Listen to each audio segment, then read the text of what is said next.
السلام علیکم ناظرین، آج 14 اپریل 2023 ہے اور جمعہ کا دن ہے۔ جمعے سے پہلے بھی سپریم کورٹ آف پاکستان میں سماعت جاری تھی۔ جمعہ کے فوراً بعد ایک بڑا فیصلہ سامنے آیا ہے۔ پچھلے دنوں سپریم کورٹ کے اندر جو الیکشن کے حوالے سے سماعت ہو رہی تھی، الیکشن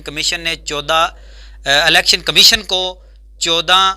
مئی والے دن الیکشن کروانے کا حکم دیا تھا سپریم کورٹ نے۔ اس حوالے سے جو حکومت ہے موجودہ وہ کافی ہیلے بہانے کر رہی ہے کہ پیسے نہیں ہیں، سیکیورٹی نہیں ہے، ملک کے حالات ٹھیک نہیں ہیں، جنرل الیکشن اکٹھے کروائیں گے، اس طرح کی مختلف جو ہیں وہ ہیلے بہانے کر رہے تھے۔ لیکن آج سپریم کورٹ آف پاکستان میں جو ہائرنگ ہوئی ہے، جو سماعت ہوئی ہے، اس میں سپریم کورٹ آف پاکستان نے واضح کہہ دیا ہے کہ الیکشن تو ہوگا، الیکشن تو ضرور ہوگا۔ سپریم کورٹ آف پاکستان نے اسٹیٹ بینک کو کہا ہے کہ آپ 21 ارب روپیہ ڈائریکٹ الیکشن کمیشن کو جاری کریں اور اس کے بعد پھر وزارت خزانہ جو الیکشن کمیشن کو فنڈ فراہم کرے۔ یہ چیز آج کی جو سماعت ہوئی ہے اس میں سامنے آئی ہے۔ اس کے بعد جو اسٹیٹ بینک حکام ہیں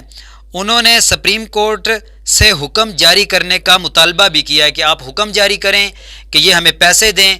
پھر ہم آگے دیں گے۔ تو اس کے بعد وزیر خزانہ اور اسٹیٹ بینک کی جانب سے سماعت میں فنڈ فراہمی سے متعلق انکار نہیں کیا گیا۔ یہ بھی آج کی سماعت کے اندر جو پیش رفت ہوئی ہے۔ سپریم کورٹ نے الیکشن کمیشن سے سیکیورٹی سے متعلق رپورٹ بھی طلب کی ہے اور انہوں نے یہ پوچھا ہے کہ آپ بتائیں الیکشن کے حوالے سے سیکیورٹی کے کیا آپ کے انتظامات ہیں، کیا تیاری ہے۔ اور اس کے بعد وزارت خزانہ حکام نے خراب معاشی حالات سے سپریم کورٹ کو آگاہ کیا اور انہوں نے کہا ہے، سپریم کورٹ کو کہا ہے کہ پاکستان کے معاشی حالات ٹھیک نہیں ہیں اور ہمارے ساتھ تو کوئی غیر ملکی جو ہمارے دوست ہیں دوسرے ممالک وہ سلام بھی نہیں لے رہے اور حالات یہاں تک پہنچ چکے ہیں کہ ہم پاکستان کے اندر بھی اپنے دوستوں کو پہچاننے سے انکار کر رہے ہیں۔ یہ آج کی سپریم کورٹ کے اندر جو سماعت ہوئی تھی وہ ہے۔ اس کے بعد آپ کو بتاتا چلوں کہ پاکستان کے پچھلے 4 سال سے ایک انتہائی مطلوب جو مجرم ہے جو 4 ہفتے کی چھٹی لے کے پاکستان سے گیا تھا اور انگلینڈ میں وہ مزے کر رہے ہیں، زندگی اچھے طریقے سے گزار رہے ہیں، لیکن پاکستان واپس اس وجہ سے نہیں آ رہے کہ وہ بیمار ہیں۔ وہاں پہ وہ گھومتے پھرتے ہیں، ہوٹلز میں جاتے ہیں، گھر سے باہر نکلتے ہیں تو وہاں پہ بڑی تعداد میں لوگ ان کے خلاف نعرے بازی کر رہے ہوتے ہیں، ان کی نعرے سن کے گھر واپس چلے جاتے ہیں، بازاروں میں جاتے ہیں، گھومتے پھرتے ہیں۔ وہ آج کل انتہائی عظیم سعادت، عمرے کی سعادت حاصل کرنے کے لیے سعودی عرب میں موجود ہیں۔ اچھا، انگلینڈ سے سعودی عرب عمرے کی سعادت کے لیے تو آیا جا سکتا ہے، وہاں پہ عمرہ کوئی اتنا آسان عمل نہیں ہے، بڑی تھکن والا، بڑی تھکاوٹ والا عمل ہے۔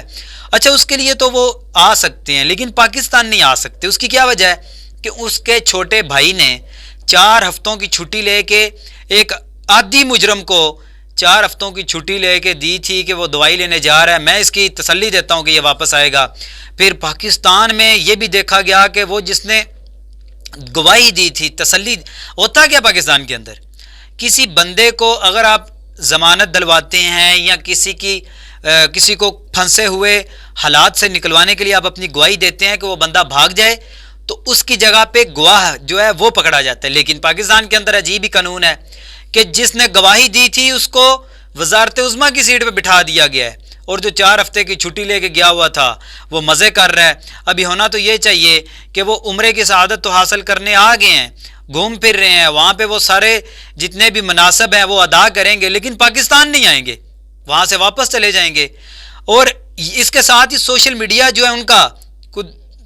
5-7% پاکستان میں سوشل میڈیا ان کا جو ہے وہ یہ ٹرینڈ چلا رہا ہے کہ وہاں پہ بیٹھ کے میاں صاحب کو پاکستان کی بڑی یاد آ رہی ہے۔ پاکستان نہیں آنا،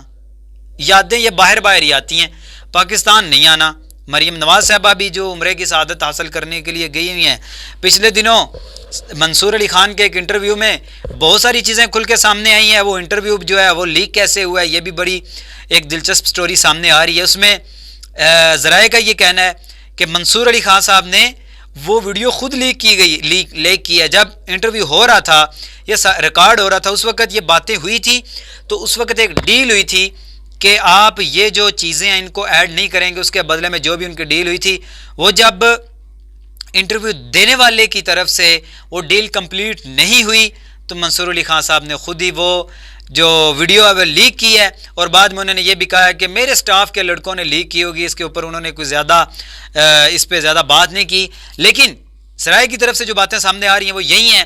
کہ وہ ویڈیو لیک خود کی گئی ہے۔ ایک اور آج جو بڑی پیش رفت ہوئی ہے وہ یہ ہے کہ گزشتہ رات جو ہمارے جسٹس صاحبان ہیں جسٹس کلونی کے اندر آپس میں بڑی تلخ کلامی ہوئی ہے. یہاں تک بھی ذرائع کی طرف سے باتیں سامنے آ رہی ہیں کہ ایک دوسرے کو سوٹیاں مارنے تک یہ پہنچے ہیں, گریبان پکڑنے تک پہنچے ہیں. یہ گالیاں تو معمول سے دی گئی ہیں نا, تو اس کے بعد یہ ایک دوسرے کو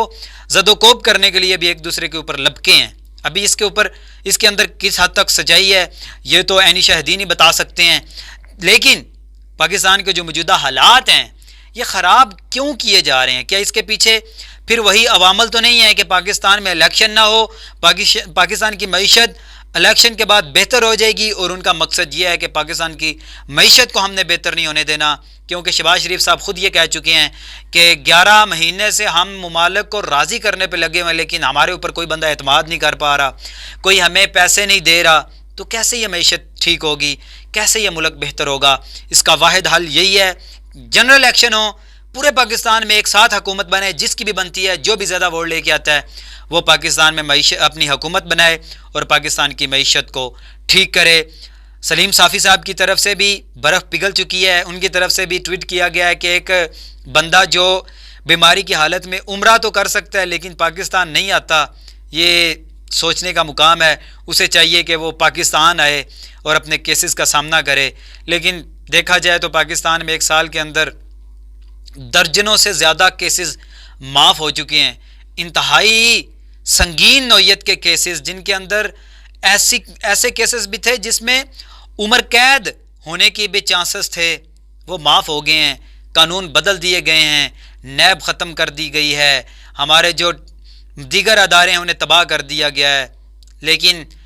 زندہ رہیں وہ جو پاکستان میں خود کو بڑا بنا رہے ہیں یا خود کو بڑا دیکھنا چاہتے ہیں, وہ عام عوام کے لیے بات نہیں کرنا چاہتے, عام عوام کی بات نہیں سننا چاہتے.